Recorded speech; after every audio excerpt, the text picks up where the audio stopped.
दुनिया की तमाम छोटी और बड़ी खबरों के लिए हमारे चैनल को सब्सक्राइब करना न भूलें और बेल का बटन जरूर दबाएं। पिछले 3 दिन में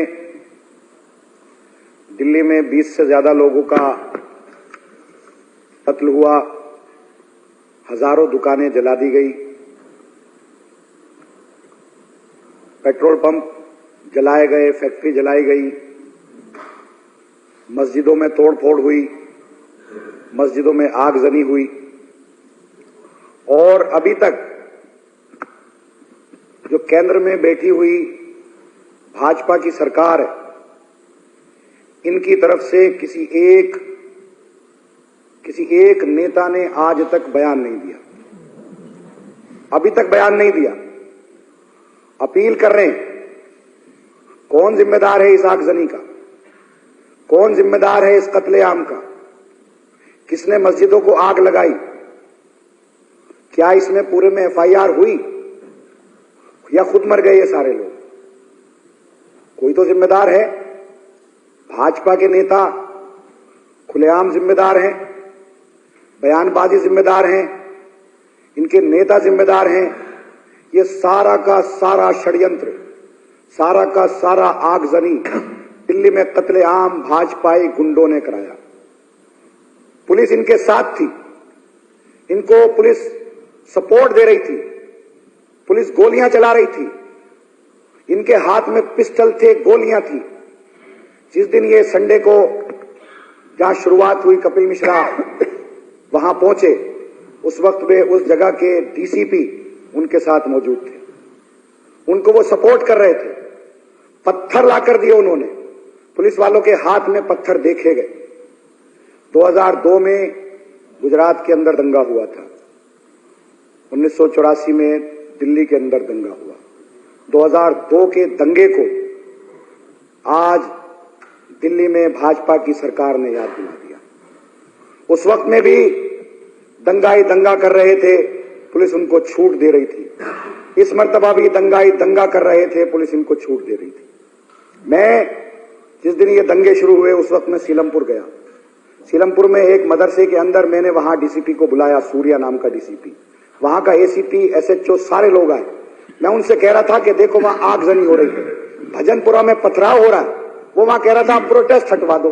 मैंने कहा वहां आगजनी हो रही है, उसको तो रुकवाओ। उसके बाद बोला साहब दूसरी जगह भी होगी, तीसरी जगह भी होगी, चौथी जगह भी होगी। उसके बाद होती गई, कोई नहीं रुकी। कमिश्नर को हमने टेलीफोन किया, कमिश्नर ने फोन नहीं उठाया। डीसीपी वहां से चला गया, उसके बाद डीसीपी ने भी टेलीफोन नहीं उठाया। उसके बाद हमने हर मुमकिन कोशिश की कि कोई एक ऐसा ऑफिसर जो इस दंगे को रोक सके, नहीं मिला। उसके बाद हम लोगों ने तय किया कि हम एलजी साहब का घेराव करेंगे, एलजी साहब के दफ्तर जाएंगे। एलजी साहब के हम दफ्तर के बाहर बैठे रहे, मैं था, हमारे एमएलए थे, गोपाल राय जी थे, हम वहां नारे लगाते रहे, हम वहां बाहर बैठे रहे कि बाहर कत्लेआम हो रहा है, दिल्ली जल रही है, एलजी साहब बाहर आओ। लेकिन एलजी साहब सोते रहे, एलजी साहब घर से बाहर नहीं आए। स्पेशल कमिश्नर वहां आए, स्पेशल कमिश्नर आए, हल्की फुल्की बात सुनी और चले गए। पूरी रात हम कहते रहे कि नेहरू विहार में आग लग रही है, हम कहते रहे नूर इलाही में आग लग रही है, हम कहते रहे वहां गुंडे गुंडागर्दी कर रहे हैं, हम कहते रहे भजनपुरा में आग लग रही है, जाफराबाद में आग लग रही है, आप मुस्तफाबाद में आग लग रही है। एक एक जगह का हम उनको एड्रेस देते रहे, टेलीफोन करते रहे, लेकिन किसी एक जगह 3 घंटे 4 घंटे पुलिस नहीं पहुंची। 5-6 कत्ल पहले दिन हुए।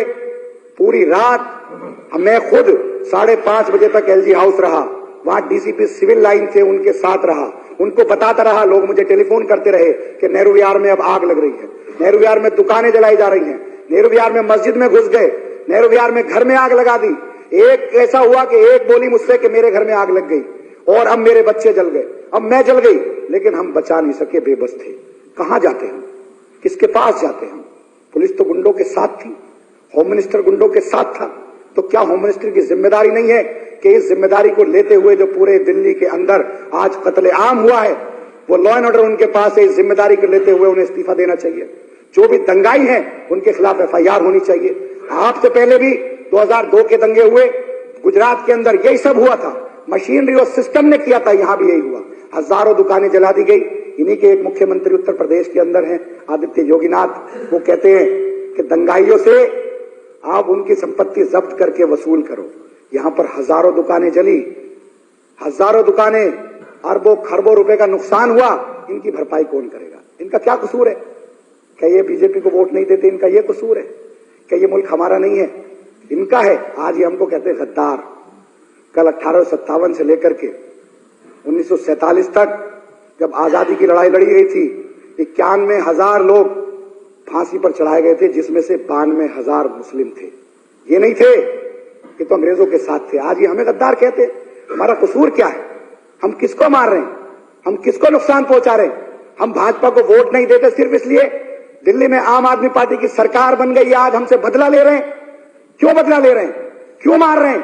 पुलिस इनको क्यों सपोर्ट कर रही है? होम मिनिस्टर इनको क्यों सपोर्ट कर रहे हैं? एलजी इनको क्यों सपोर्ट कर रहे हैं? हम कहां जाएं? किसके पास जाएं? हमारे घर जल रहे हैं, मस्जिदें जल रही, दुकानें जल रही, गरीब मारे जा रहे हैं, कमजोर मारे जा रहे हैं।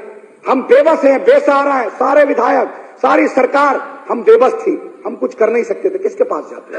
कमिश्नर फोन नहीं उठाते, एलजी सो रहे हैं, होम मिनिस्टर बात नहीं करते। ये बीजेपी के लोग ये किस दिन आए निकल करके? क्या इनकी जिम्मेदारी नहीं थी दंगे को रोकते? क्या ये विधायक नहीं है? क्या ये अपोजिशन के लीडर जोड़ी जी? आज कैसे चेंज हो गया इनका हृदय? आज कैसे बर्दाश्त कर लिया इन्होंने? कत्लेआम हो रहा दिल्ली पर, कत्लेआम हो रहा है। भाजपा के लोग खुलेआम कत्लेआम करा रहे। 84 के दंगे हुए थे, सज्जन कुमार आज भी जेल में है।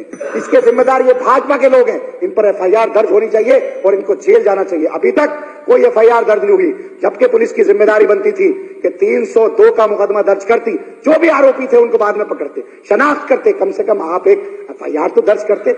इतना बड़ा हादसा हो गया, हजारों दुकानें जल गई, हजारों घर जल गए, अभी भी लोग अनसेफ हैं। पुलिस क्या करती थी कि कहते कि हमने कर्फ्यू लगा दिया।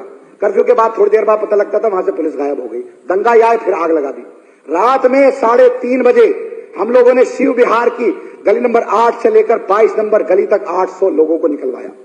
उनमें से 3 लोग मारे गए, निकाल नहीं सके हम लोग। चिल्लाते रहे, रोते रहे, उनकी रिकॉर्डिंग आती रही हमारे पास। मैं था, संजय भाई था, 3:30 बजे तक हम लोग रोते रहे। रात को जिस दिन ये हम एलजी साहब के आ गए, मैं 5:30 बजे वहां से आया, लेकिन हम बेबस थे, कुछ कर नहीं सकते थे। हमारा क्या कसूर है?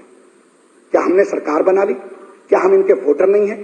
क्या ये इस मुल्क को चलाना चाहते हैं, तबाह करना चाहते हैं? ये चाहते हैं कोई महंगाई की बात ना करे, ये चाहते कोई अर्थव्यवस्था की बात ना करे, ये चाहते कोई बेरोजगार की बात ना करे, सिर्फ दंगे करके राजनीति करना चाहती है। ये अच्छी बात नहीं है। मैं कहना चाहूंगा कि होम मिनिस्टर को अपनी जिम्मेदारी निभाते हुए इस पद से इस्तीफा देना चाहिए। वो इसके लायक नहीं है कि 1 मिनट भी वो दिल्ली जो हिंदुस्तान के होम मिनिस्टर रहे, उनकी जिम्मेदारी है। और एलजी भी जिम्मेदार है कि एलजी कमिश्नर को हटाए और फिर खुद इस्तीफा दे। कह देने से नहीं हो जाता कि आप जो है माहौल बनाइए, सुकून बनाइए, कोशिश करिए, निकलिए तो सही। बीजेपी के एक आदमी ने अभी तक बयान नहीं दिया कि गलत हुआ, और जिन लोगों ने गलत किया उसके खिलाफ कार्रवाई होनी चाहिए। शुक्रिया। इन्हीं बातों के साथ मैं अपनी बात को खत्म करता हूं और मैं चाहूंगा कि दिल्ली पुलिस कमिश्नर को हाउस के अंदर बुलाया जाए और उससे पूछा जाए कि भाई आप किसी का टेलीफोन क्यों नहीं उठा रहे थे? किसके इशारे पर आपने काम किया?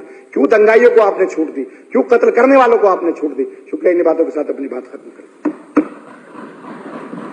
आप देख रहे हैं देश लाइव, देश की आवाज।